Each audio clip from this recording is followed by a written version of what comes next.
Voi dell'orchestra e del coro della Fenice avete chiesto anche la sospensione dello stesso sovrintendente?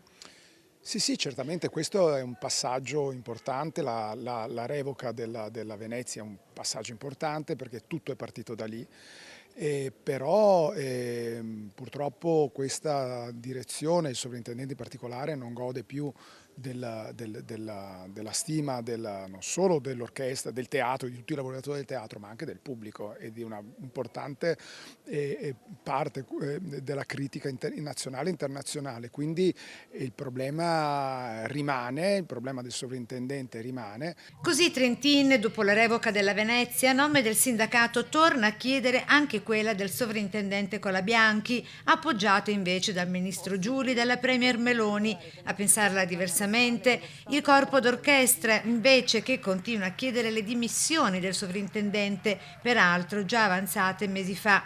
Nelle scorse ore i festeggiamenti intanto alla notizia del Requiem della Venezia, con il pubblico e l'orchestra in piedi all'unisono dentro come fuori il teatro, appresa la notizia.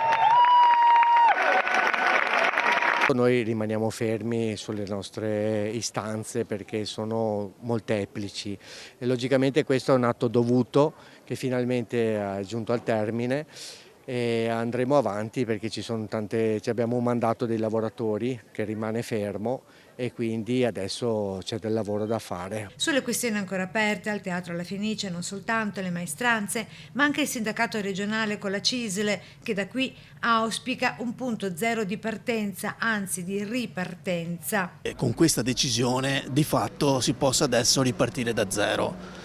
Ovviamente questo è un auspicio dettato anche dal fatto che noi dobbiamo affrontare tantissimi altri argomenti all'interno del teatro e quindi per affrontare questi argomenti c'era la necessità di avere un clima più disteso, cosa che prima purtroppo non c'era. Infine, da donna a donna, il fair play e l'eleganza con cui questa violinista dell'orchestra La Fenice augura il meglio alla Venezia. In orchestra, in tutto il teatro, donne ce ne sono tantissime, basta vedere i nostri video, insomma siamo in tante musiciste, ma in tutti i settori, chiaramente nel coro per ovvie ragioni, e nei reparti tecnici, per cui non c'è mai stata questa discriminazione, è stata solo una questione di metodo non condiviso.